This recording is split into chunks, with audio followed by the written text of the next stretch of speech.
Salam semua para tetua, jumpa lagi bersama Mimin di channel Alurmu. Semoga para pendengar Alurmu selalu senantiasa dinaungi kebahagiaan, kesehatan, serta rezeki yang cukup. Oke, Mimin langsung lanjut ceritanya. Selamat mendengarkan dan hidupkan imajinasi para tetua. Cerita pun dimulai.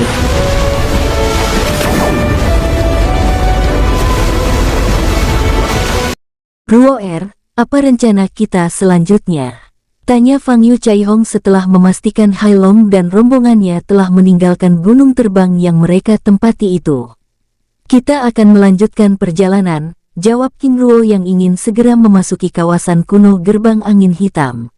Baik, ucap Fang Yu Caihong dengan tenang. Baiklah, kita akan beristirahat sejenak.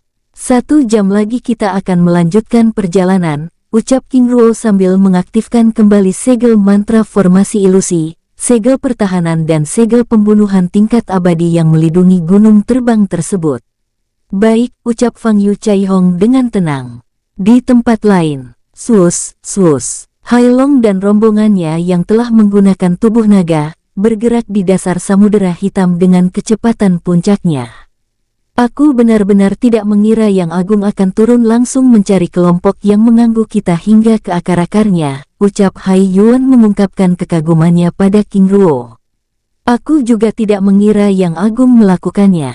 Cara Yang Agung bekerja benar-benar di luar dugaan, ucap Hai Gu menanggapi. Dapat mengalahkan orang-orang dari organisasi rahasia langit hingga ke akar-akarnya. Tindakan Yang Agung ini sangat identik dengan kekuatan dari selatan yang sangat ditakuti. Apakah Yang Agung dari klan yang sama? Hai Po Suiji berpendapat, maksud leluhur, tanya Hai Lu Qiang dengan penasaran.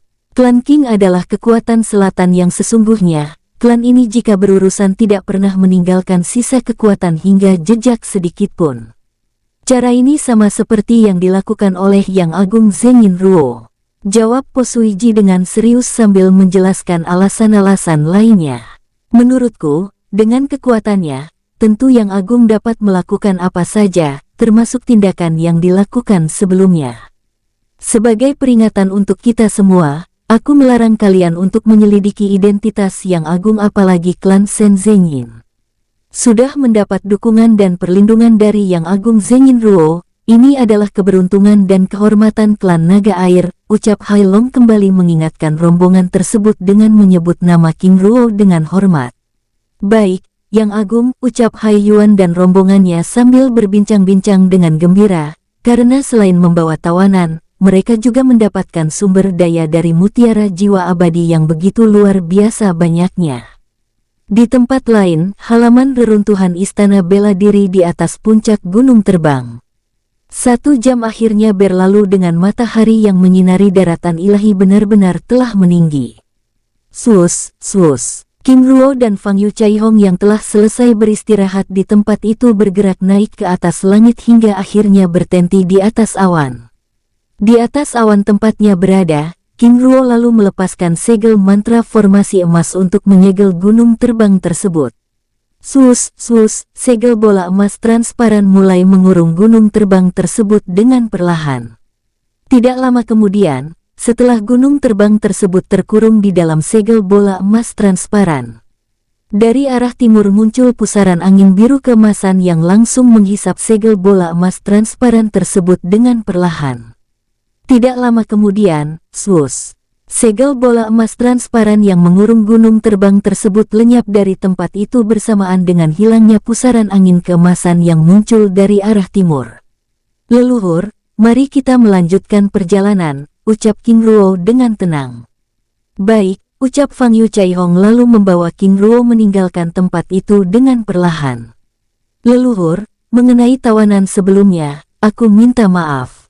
Sebagai pemilik segel Yuyan, aku tahu ini sangat bertentangan dengan prinsip tersebut. Selain itu, aku juga minta maaf karena telah menggagalkan keinginan leluhur menjadikan mereka sebagai pelindung klan Shin, ucap King Ruo membuka perbincangan santai mereka sambil bergerak dengan tenang. Ruo R, tidak perlu meminta maaf. Memusnahkan keabadian seseorang memang bertentangan dengan aturan dari pemilik segel Yuyan. Karena pada dasarnya tidak mudah bagi mereka hingga bisa berada di tahap itu, tapi kita juga harus memahami bahwa tidak mungkin kita membiarkan yang jahat ini tetap ada.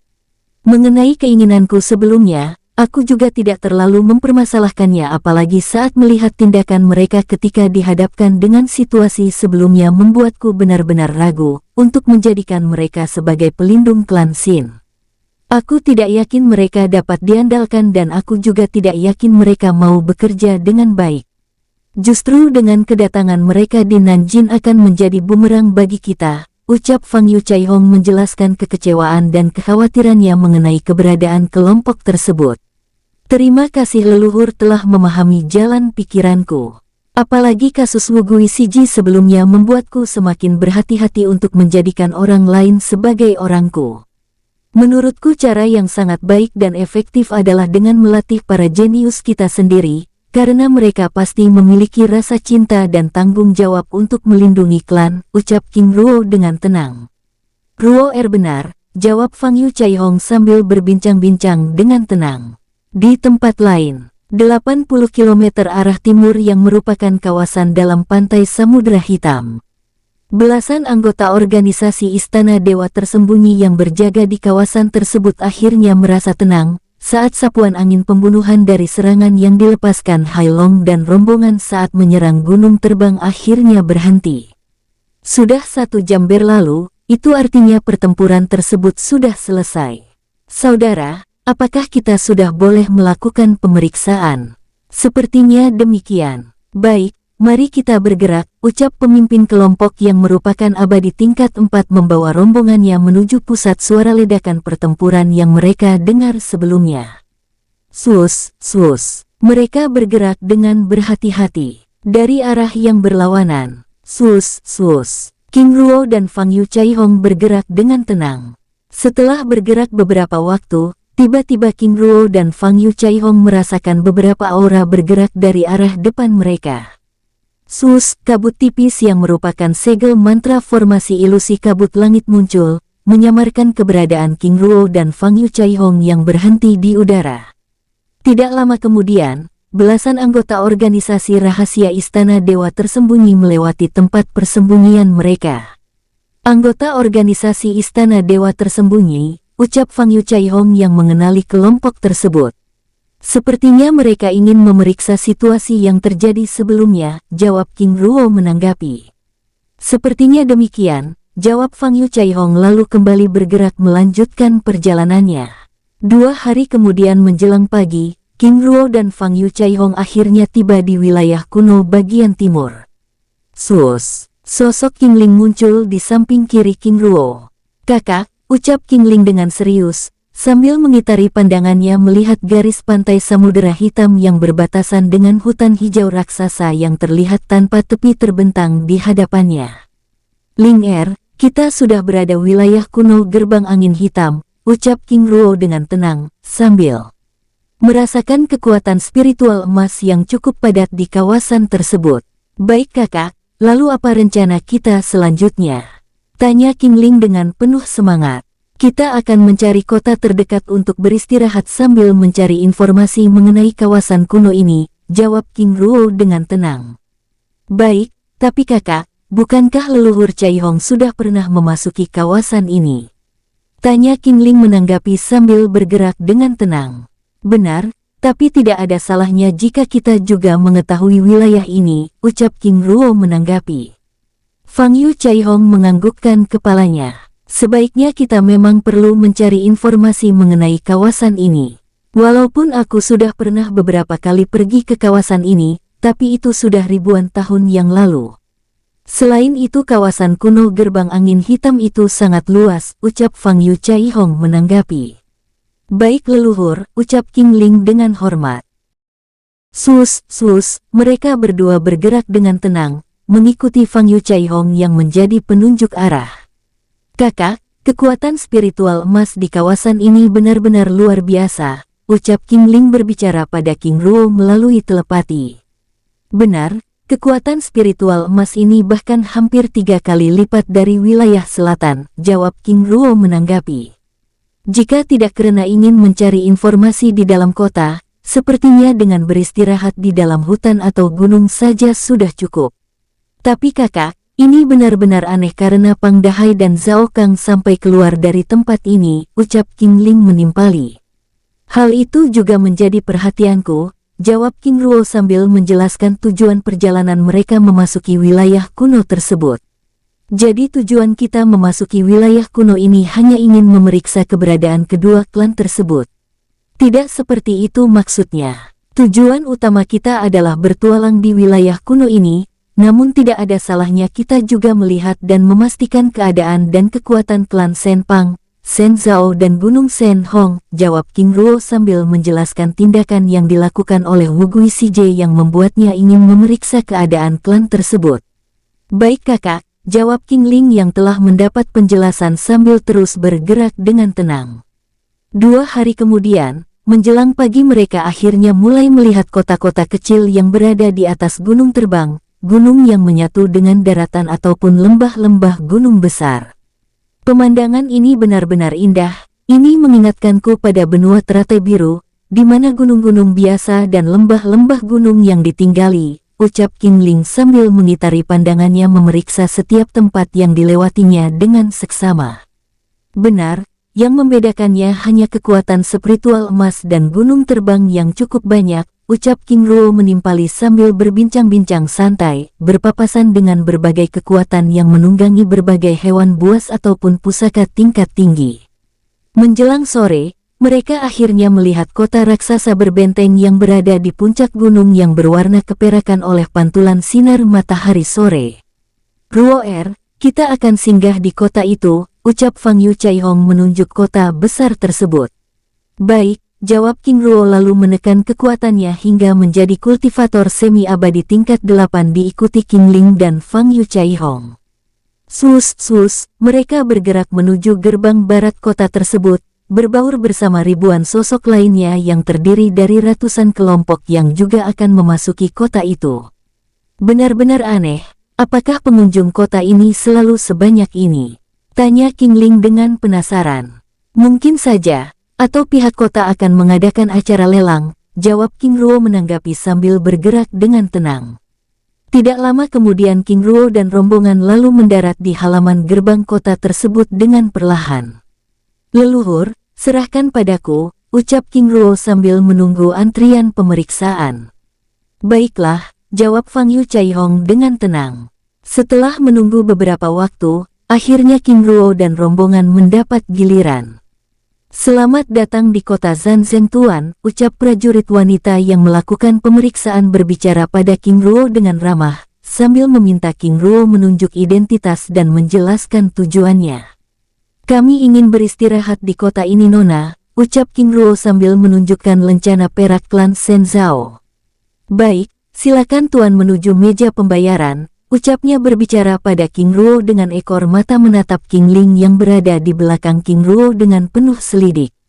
Terima kasih Nona, ucap King Ruo dengan ramah. Setelah membayar biaya masuk sebesar 6 juta kristal jiwa abadi, King Ruo lalu membawa rombongan memasuki gerbang kota. Silakan, Tuan dan Nona, ucap prajurit wanita yang berjaga dengan ramah, mempersilakan King Ruo dan rombongan memasuki gerbang kota. Terima kasih Nona, ucap King Ruo dengan ramah lalu memasuki kota itu dengan tenang. Leluhur, apakah biaya masuk kota di wilayah timur memang sebanyak ini? Tanya King Ling pada Fang Yu Caihong melalui telepati sambil melangkahkan kakinya dengan tenang. Lian Hua aku juga tidak tahu. Inilah pentingnya kita mencari informasi karena segala sesuatu pasti berubah, jawab Fang Yu Caihong dengan tenang. Jika biaya masuk saja sudah semahal ini, itu artinya harga barang dan biaya lainnya pasti juga lebih mahal. Kakak, apakah kita masih perlu mencari penginapan? Tanya King Ling pada King Ruo dengan serius. Tentu saja, jawab King Ruo dengan tenang, yang tidak khawatir akan kehabisan kristal jiwa abadi. Tapi kakak, penginapan juga tidak terlalu penting, karena tujuan kita ke kota ini untuk mencari informasi mengenai wilayah timur. Selain itu, kita juga bisa beristirahat di luar kota, ucap King Ling keberatan. Ling di penginapan lebih tenang. Selain itu kita tidak perlu repot-repot mencari informasi mengenai wilayah timur karena kita dapat menggunakan jaringan kekuatan yang dimiliki penginapan untuk mencari informasi yang kita perlukan, ucap King Ruo menjelaskan alasannya, membuat King Ling akhirnya mengalah. Baik, ucap King Ling sambil terus bergerak menuju pusat kota. Benar-benar kota yang ramai, tapi ini sangat aneh. Ucap King Ling berbicara pada King Ruo melalui telepati dengan terus melangkahkan kakinya menyusuri jalan utama kota tersebut, sambil memeriksa setiap tempat yang dilewatinya dengan seksama. Maksud Ling Er? Tanya King Ruo dengan tenang. Kakak, dari awal aku tidak melihat satupun prajurit pria. Apakah kota ini dipimpin oleh wanita? Sepertinya demikian, tapi kita bisa menyelidikinya jika kita mau. Jawab King Ruo yang juga dibuat penasaran dengan situasi tersebut sambil melangkahkan kakinya bergerak menuju pusat kota untuk mencari penginapan. Ruo Lian Hua untuk mencari informasi tersebut sepertinya kita harus berpisah, ucap Fang Yu Chaihong berbicara yang sebenarnya karena tidak ingin mengganggu kebersamaan King Ruo dan King Ling. Baik, besok pagi kita akan bertemu di gerbang timur kota, jawab King Ruo menjelaskan rencananya. Baik, jawab Fang Yu Chaihong lalu memisahkan diri dari King Ruo dan King Ling. Setelah bergerak beberapa waktu, saat hari mulai gelap King Ruo dan King Ling akhirnya menemukan penginapan mewah yang berada di barat pusat kota. Kakak, bahkan penjaga penginapan ini juga seorang wanita, ucap King Ling melalui telepati sambil memasuki gerbang penginapan tersebut. Tuan, Nyonya, selamat datang di penginapan teratai putih. Ucap gadis pelayan menyambut kedatangan King Ruo dan King Ling dengan ramah. Nona, kami ingin memesan kamar untuk beristirahat, ucap King Ruo dengan ramah menjelaskan tujuannya. Kebetulan masih ada 2 kamar. 1 kamar biasa dan satunya lagi kamar khusus, ucap gadis tersebut menjelaskan ketersediaan kamar di penginapan tersebut. Jika demikian, kami memesan kamar biasa saja, ucap King Ruo dengan tenang. Baik tuan, perlu untuk berapa malam? Cukup 1 malam saja, jawab King Ruo dengan tenang. Baik, jawab gadis tersebut sambil meminta King Ruo melakukan pembayaran. Setelah membayar biaya penginapan sebesar 10 juta kristal jiwa abadi, gadis tersebut lalu membawa King Ruo dan King Ling menuju kamar mereka yang berada di lantai 3 penginapan tersebut. Mari, tuan, Nyonya, ucapnya dengan ramah. Di lorong penginapan, Nona, mengenai ketersediaan kamar di penginapan ini. Apakah di kota ini ada acara? Tanya King Ruo membuka pembicaraan mereka, membuat gadis tersebut mengerutkan keningnya. Apakah tuan tidak tahu bahwa besok pagi Yang Agung Bai Su akan memperkenalkan Tuan Putri Bai Nuhai ke hadapan banyak orang? Tanya gadis tersebut dengan penasaran. Nona, kami berasal dari seberang Samudera Hitam. Jadi tuan dan nyonya dari wilayah seberang. Ucapnya sambil menghentikan langkahnya, menatap King Ruo dan King Ling dengan lekat. Benar, ini adalah pertama kalinya kami memasuki wilayah kuno, jawab King Ruo dengan tenang. Apakah tuan dan nyonya bisa menceritakan keadaan di wilayah seberang padaku? Ucapnya sambil kembali melangkahkan kakinya. Situasi di wilayah seberang tidak ada bedanya dengan wilayah kuno ini, hanya saja kekuatan spiritual emas di wilayah seberang sangat sedikit. Harga barang atau apapun jauh lebih murah, dan yang paling mencolok adalah tidak ada kota yang dijaga oleh prajurit wanita seperti di kota Zanzeng ini, ucap King Ling dengan tenang. Mengenai harga barang, apakah nyonya bisa menjelaskan perbedaannya? Tanya pelayan tersebut dengan penasaran. Untuk memasuki kota besar saja di wilayah baru biayanya paling mahal 300.000 kristal jiwa abadi. Untuk kamar penginapan mewah paling mahal itu 1 atau 2 juta kristal jiwa abadi. Apalagi di wilayah tengah, jauh lebih murah, jawab King Ling membuat gadis itu ternganga. Nyonya, naiknya biaya masuk kota dan naiknya harga penginapan itu karena adanya acara. Jika tidak, harganya juga tidak semahal ini. Lalu nyonya, bagaimana dengan kekuatan orang-orang di wilayah seberang? Bisa dikatakan lebih lemah dari wilayah kuno ini, jawab King Ling sekali lagi membuat gadis tersebut semakin penasaran. Benar-benar membuat penasaran, ucapnya sambil melangkahkan kakinya di lorong penginapan yang diterangi kristal cahaya di setiap sudutnya. Nona, sepertinya kami perlu peta ataupun informasi lainnya mengenai wilayah kuno ini. Apakah Nona bisa membantu kami? Tanya King Ruo menimpali pembicaraan. Tentu saja, penginapan kami juga menjual rahasia dan informasi penting lainnya. Tapi harganya, ucap gadis itu menjeda kata-katanya. Mengenai harga tidak masalah, jawab King Ruo menanggapi. Baik, ucap gadis tersebut sambil mengirim pesan jiwa pada seseorang. Tidak lama kemudian mereka akhirnya tiba di kamar nomor 10 yang berada di lantai 3 penginapan tersebut. Silakan, Tuan, Nyonya, ucapnya sambil membuka pintu kamar. Terima kasih, Nona, jawab King Ruo sambil memasuki kamar bersama King Ling. Kakak, ucap King Ling melalui telepati menatap gadis tersebut yang masih berada di depan pintu kamar tersebut. Ling ada apa? Tanya King Ruo menanggapi. Ruangan kamar ini benar-benar tidak sesuai dengan harganya, ucap King Ling yang tampak kecewa dengan fasilitas kamar tersebut. Ling kita harus menyesuaikan diri dengan lingkungan. Apapun itu, ucap King Ruo menasehati. Tuan, Nona, izinkan aku menunggu Nona kami di tempat ini, ucap gadis tersebut membuyarkan percakapan King Ruo dan King Ling. Nona tunggu di dalam saja, kebetulan ada yang ingin aku tanyakan, ucap King Ruo mempersilahkan gadis tersebut memasuki ruangan sambil menempati kursi kecil yang ada di dalam ruangan itu. Baik, Tuan, jawabnya dengan sikap hormat lalu memasuki ruangan. Silakan, Nona. King Ruo mempersilakan gadis tersebut menempati kursi yang tersedia. Nona, mengenai acara yang dilakukan oleh pemimpin kota, apakah Nona bisa menjelaskannya? Tanya King Ruo dengan tenang setelah gadis tersebut menempati kursinya.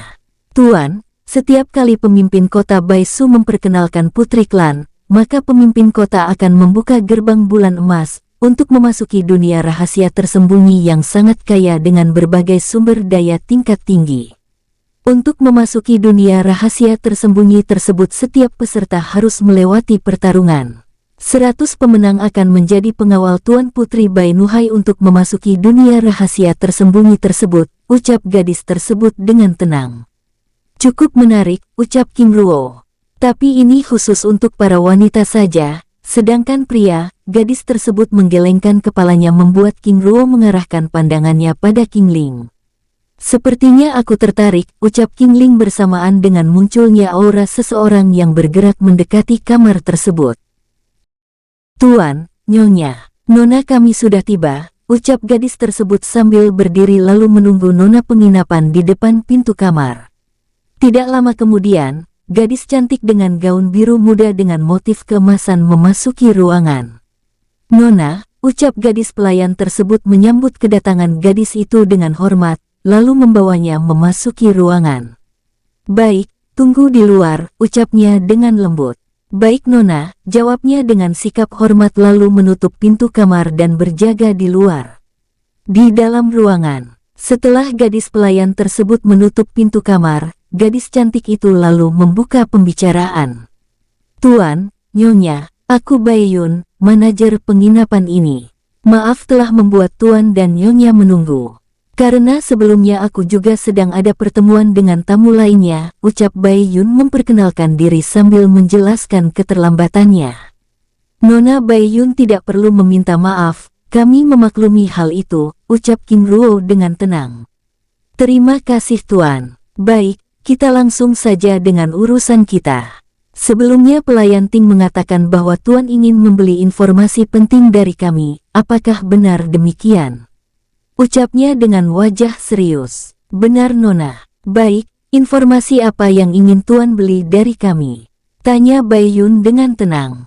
Nona Baiyun, kami adalah petualang dari wilayah seberang, jadi kami perlu peta serta informasi penting terkait tempat terlarang dan informasi umum lainnya mengenai wilayah kuno ini, jawab King Ruo dengan tenang. Baiklah, ucap Baiyun, yang tampak terkejut tersebut, lalu mengeluarkan gulungan berwarna hitam yang tersegel oleh mantra formasi perlindungan. Tuan, gulungan informasi ini adalah peta wilayah kuno. Selain itu, Di dalamnya juga ada catatan-catatan penting lainnya mengenai keberadaan kota dan tempat terlarang yang perlu Tuan waspadai. Ini dapat Tuan pelajari, ucapnya dengan tenang. Baik, terima kasih Nona. Aku rasa ini sudah cukup, ucap King Ruo dengan tenang sambil menanyakan harga gulungan peta yang tersegel tersebut. Sebagai tanda persahabatan, gulungan peta informasi ini aku jual dengan 18 juta kristal jiwa abadi saja, ucap Bai Yun dengan ramah. Baik, terima kasih Nona, ucap King Ruo lalu memberikan cincin penyimpanan pada Bai Yun yang berada di depannya. Terima kasih Tuan, ucapnya sambil memeriksa cincin penyimpanan tersebut yang langsung membuatnya mematung. Nona Bai Yun, apakah ada yang salah? Tanya King Ruo mengejutkannya. Tuan, pedang perak ini, ucapnya sambil mengeluarkan pedang perak dari dalam cincin penyimpanan yang sengaja King Ruo masukkan di dalam cincin penyimpanan tersebut. Karena Nona Bai Yun sudah membantu kami. Pedang perak ini adalah tanda persahabatan dari kami, jawab King Ruo membuat Bai Yun ternganga. Tuan, ini terlalu berlebihan. Aku tidak bisa menerimanya. Pedang perak ini adalah pedang tingkat tinggi yang bahkan dapat membeli 5 hingga 8 gulungan peta informasi. Tuan, aku tidak bisa menerimanya, ucap Bai Yun dengan serius sambil mengembalikan pedang perak tersebut pada King Ruo. King Ruo menggelengkan kepalanya, menatap Bai Yun yang menolak pemberian pedang perak darinya dengan serius. Nona, ini adalah tanda persahabatan yang telah aku berikan, dan aku tidak bisa mengambilnya kembali. Jika Nona Bai Yun saja bisa menjual peta ini dengan harga persahabatan, lalu mengapa kami tidak bisa memberikan pedang ini? Mohon diterima, ucap King Ruo memaksa membuat Bai Yun terdiam. Kakak, ini, ucap King Ling melalui telepati. Ling tenanglah. Lihat apa yang akan dilakukannya, ucap King Ruo dengan tenang, yang selalu memiliki rencana dalam setiap tindakannya. Di hadapan King Ruo, Bai Yun menarik napas panjang lalu melepasnya dengan perlahan. Tuan, jika demikian pedang ini aku terima. Karena aku telah menerima pedang ini, mohon Tuan juga menerima pemberian dariku, ucapnya sambil memberikan cincin penyimpanan dan gulungan peta hitam yang tersegel pada King Ruo. Nona, ini, ucap King Ruo berpura-pura menolak. Tuan, mohon diterima, ucapnya memaksa. Baik, jika demikian cincin penyimpanan ini aku terima, ucap King Ruo menyimpan gulungan peta hitam dan cincin penyimpanan tersebut tanpa melihat isinya. Baik Tuan, apakah ada lagi yang ingin dibicarakan? Tanya Bai Yun dengan ramah. Sepertinya cukup, ucap King Ruo menanggapi. Baik, jika demikian aku undur diri. Tuan, Nyonya, selamat beristirahat, ucap Bai Yun menangkupkan tangannya dengan hormat, lalu keluar dari dalam ruangan dengan diantar King Ruo dan King Ling hingga ke depan pintu. Nona, ucap gadis pelayan yang berada di depan pintu kamar menyambut Bai Yun yang keluar dengan hormat. Ting Lai, mari kita pergi, ucap Bai Yun dengan sikapnya yang anggun lalu membawa gadis pelayan tersebut meninggalkan tempat itu. Setelah memastikan Bai Yun dan pelayannya pergi, King Ruo lalu mengunci pintu kamar yang ditempatinya. Ling mari kita beristirahat, ucap King Ruo sambil menyegel ruangan itu dengan mantra formasi perlindungan tingkat tinggi. Baik, ucap King Ling lalu bergerak menuju tempat tidur dengan tenang. Di atas tempat tidur, King Ruo lalu mengeluarkan cincin penyimpanan yang diberikan oleh Bai Yun sebelumnya. Ling lihat, ucap King Ruo sambil memberikan cincin penyimpanan tersebut pada King Ling. Kakak, ini, ucap King Ling saat melihat puluhan juta kristal jiwa abadi di dalam cincin penyimpanan tersebut. Ling pedang perak itu adalah pedang jarahan yang aku perbaiki. Itu artinya kita tidak rugi sedikit pun. Dan itu untuk mengganti biaya yang telah kita keluarkan sebelumnya, ucap King Ruo sambil menyerahkan cincin penyimpanan tersebut pada King Ling.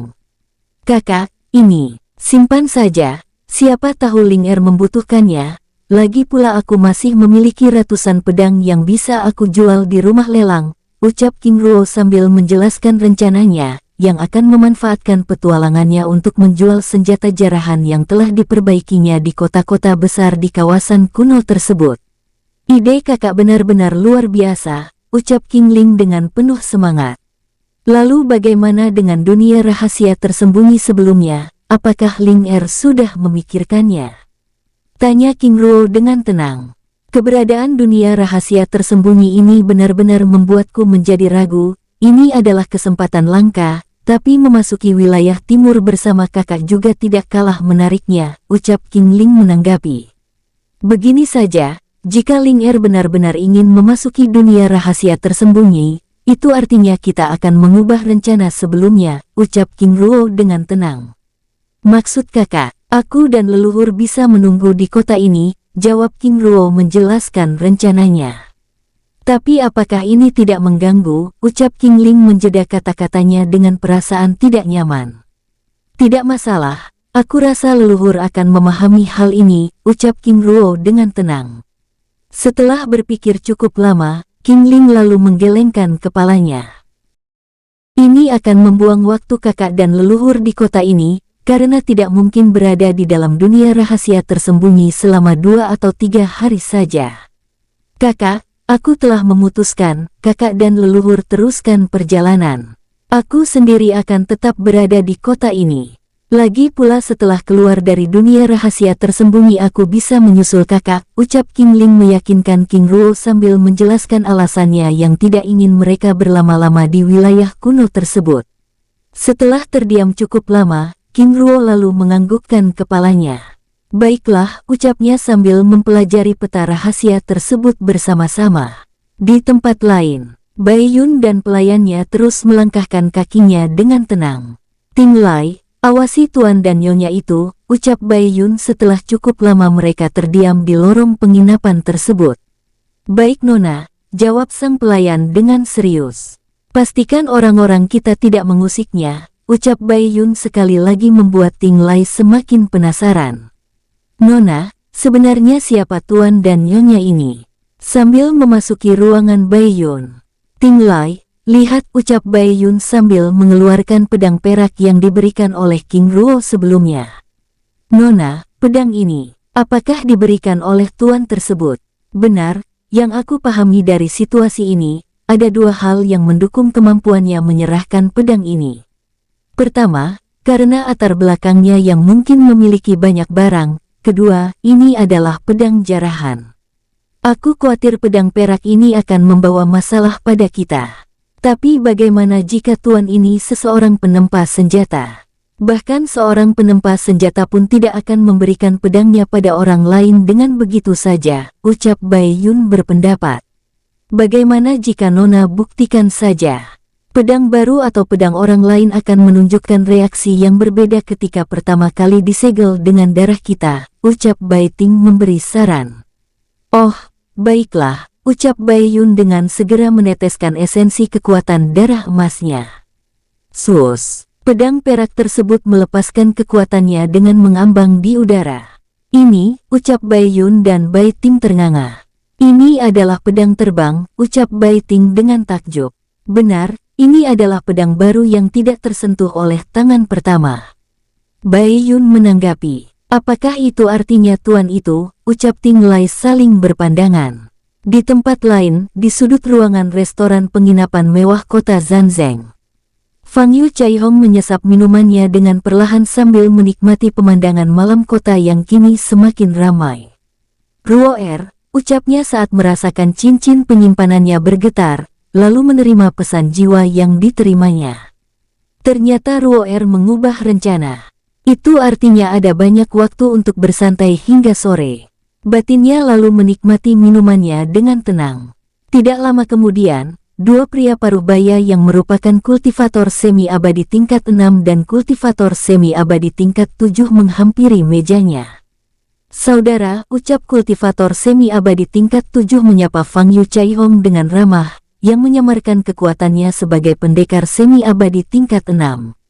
Silakan, ucap Fang Yu Caihong dengan sikapnya yang datar membuat kedua sosok tersebut merasa tidak senang namun tetap berpura-pura ramah.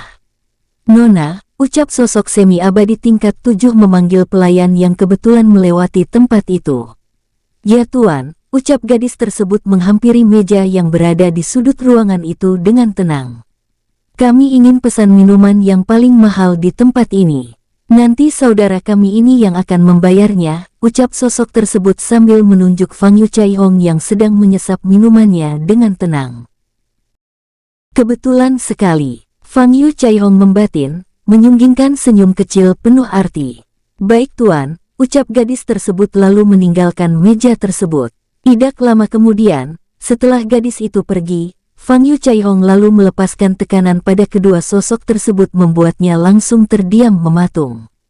Tuan, ucapnya terbatas saat tekanan ekstrim tersebut hampir meremukkan tulang-tulangnya.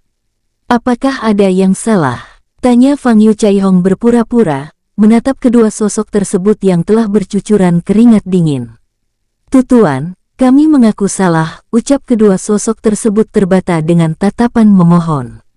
Oh, syukurlah, jawab Fang Yucaihong tanpa melepaskan tekanannya. Tuan, tekanan ini, ucap kedua sosok tersebut terbata. Oh, apakah masih kurang kuat?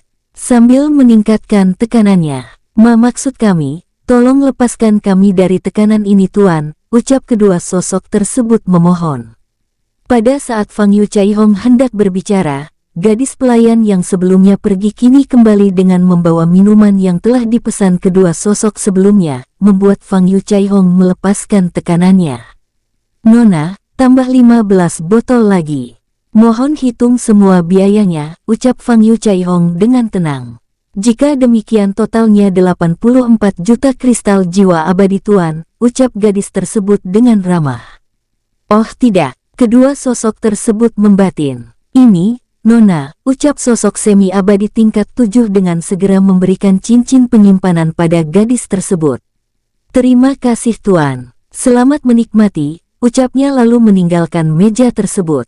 Tuan, apakah kami sudah boleh pergi? Tanya semi abadi tingkat 6. Lalu siapa yang ingin menghabiskan minuman ini? Jawab Fang Yucaihong dengan tatapan tajam, membuat kedua sosok tersebut terdiam. Baik tuan, jawab dengan tangan gemetar mulai menuangkan minuman tersebut pada gelasnya. Tuan, apakah setelah menghabiskan minuman ini kami boleh pergi? Tanya semi abadi tingkat 7 dengan terbata. Fang Yucaihong yang ingin menjadikan kedua sosok tersebut sebagai penunjuk jalan mereka menggelengkan kepalanya.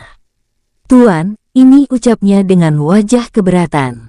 Habiskan dulu minuman kalian, setelah itu baru bicara, ucap Fang Yucaihong bersamaan dengan kembalinya gadis yang sebelumnya dengan membawa 15 botol minuman di tangannya. Di tempat lain, penginapan teratai putih.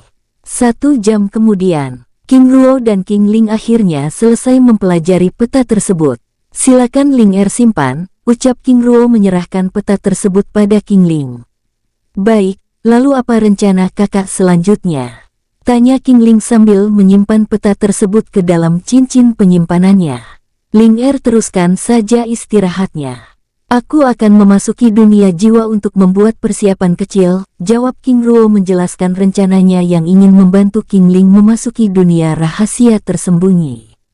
Baik, ucap King Ling lalu mempersiapkan diri untuk mengikuti kompetisi di alun-alun kota. Sus, King Ruo lenyap dari pandangannya, bersamaan dengan munculnya segel bola emas transparan yang melindungi dimensi dunia jiwa yang berwarna biru keemasan. Di dalam dunia jiwa, King Ruo muncul di halaman villa bambu emas, lalu mengeluarkan bejana emas miliknya. Setelah memisahkan sedikit bola emas dari intisari kekuatan Sang Guandong, King Ruo lalu mulai membuat pusaka yang diinginkannya. 3 jam kemudian, menjelang dini hari, King Ruo lalu mengakhiri pekerjaannya. Sosoknya kembali muncul di hadapan King Ling yang ternyata sedang berkultivasi dengan tenang. Kakak, ucap King Ling menyambut kemunculan King Ruo dengan hangat. Ling ini untukmu, ucap King Ruo sambil memberikan cincin penyimpanan yang berisi gelang emas dan perisai emas. Kakak, ini, tanya King Ling memeriksa gelang dan perisai emas tersebut. Ling gelang emas ini adalah pusaka khusus yang aku buat untuk menyamarkan lingkaran kekuatan sejati, sehingga Ling tidak perlu repot-repot menyamarkan kekuatan yang sesungguhnya. Sedangkan perisai emas itu tentu sebagai pusaka pelindung, jawab King Ruo menjelaskan kedua pusaka tersebut. Baik, ucap King Ling. Setelah meneteskan esensi kekuatan darah emasnya, King Ling lalu mencoba gelang emas tersebut.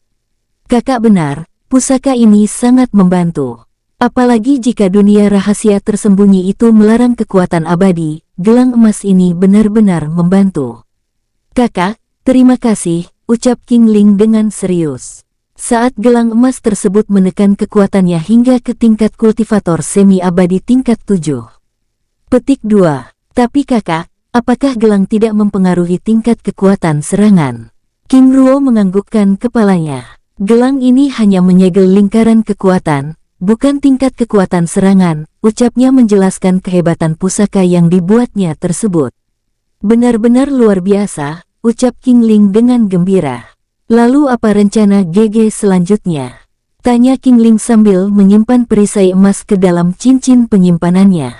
Sepertinya melihat Ling Er mengikuti kompetisi hingga malam cukup menyenangkan, jawab King Ruo dengan tenang.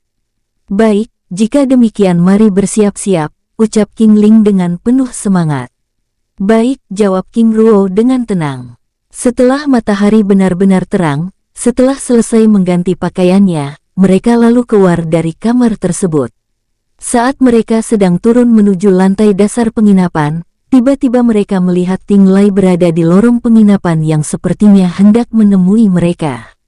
Nona, ucap King Ruo menghampiri Ting Lai yang juga bergerak menghampiri mereka. Tuan, kebetulan sekali kita berjumpa. Aku diminta Nona Baiyun untuk menyerahkan benda ini, ucap Ting Lai sambil menyerahkan kotak giok hitam yang berisi kunci kamar khusus penginapan tersebut. Nona, ini, tanya King Ruo sambil menerima kotak kayu tersebut. Tuan, ini adalah kunci kamar khusus yang diberikan oleh Nona kami untuk Tuan dan Nyonya, ucap Ting Lai memberi penjelasan. Tapi Nona, kami akan segera pergi, ucap King Ruo menjelaskan dirinya yang akan meninggalkan kota Zanzeng. Tuan simpan saja. Kapanpun Tuan datang ke tempat ini, Tuan bisa menggunakannya, jawab Ting Lai menjelaskan keistimewaan kunci kamar tersebut.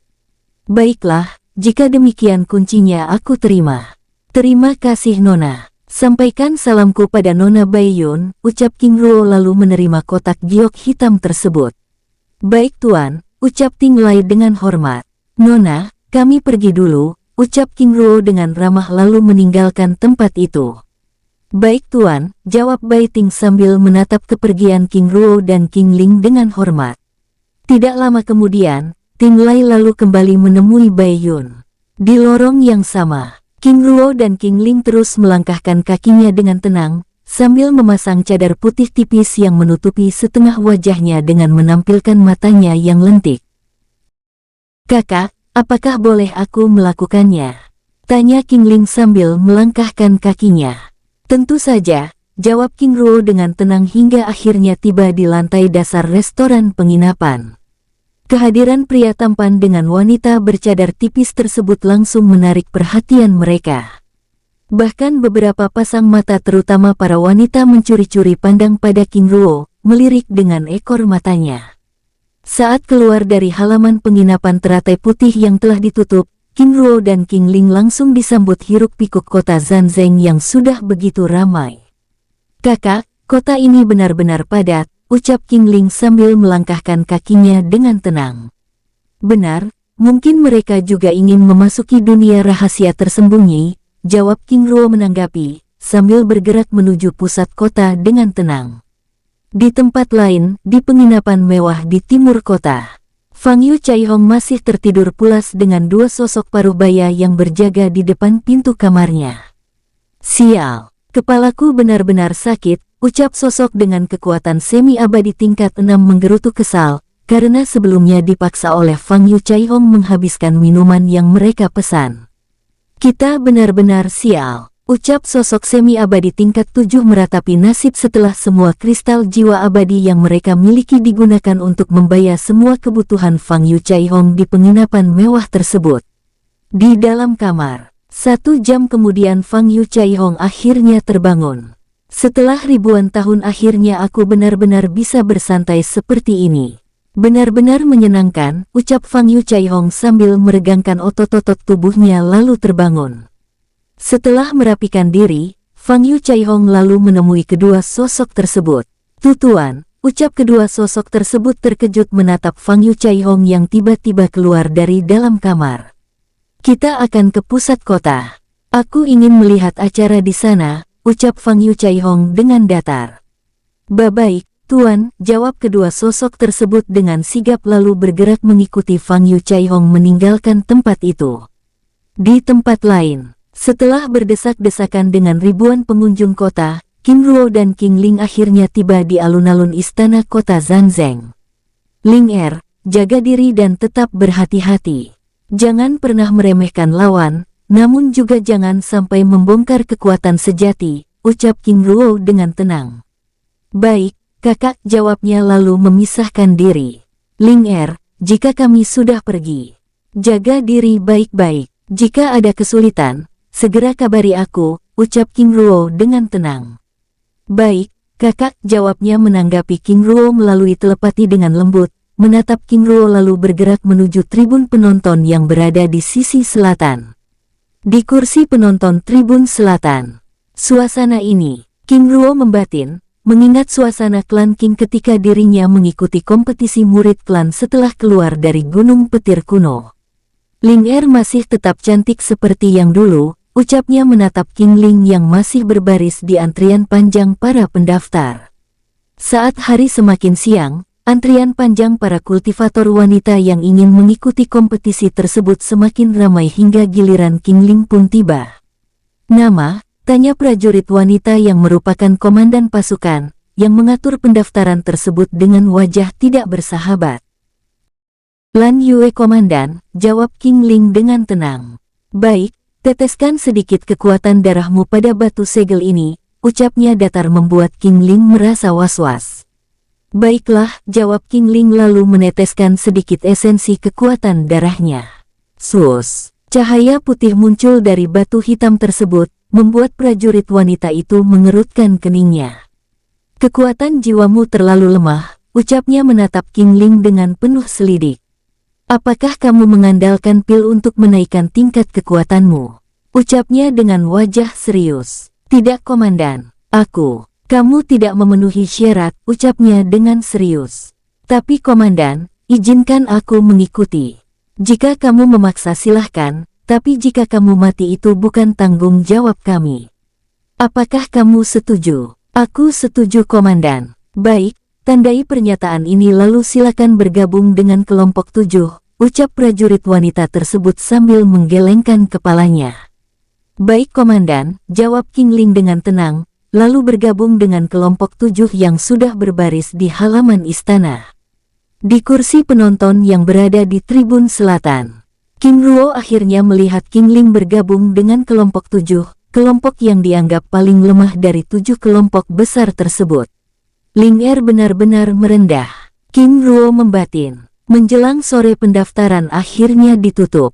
Dengan berkumpulnya 7 kelompok besar dengan masing-masing kelompok yang terdiri dari 1000 peserta.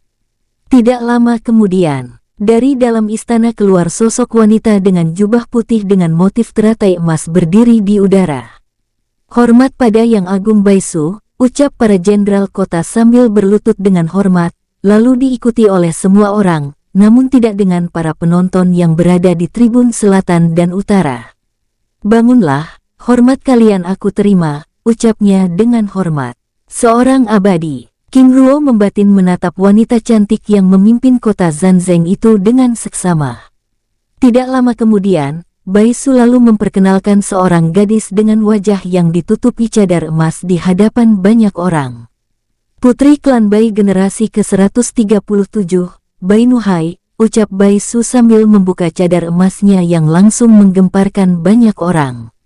"Ternyata benar-benar cantik," ucap kerumunan tersebut dengan takjub, terutama para pria muda yang tergila-gila dengan kecantikan, bahkan memelototkan matanya.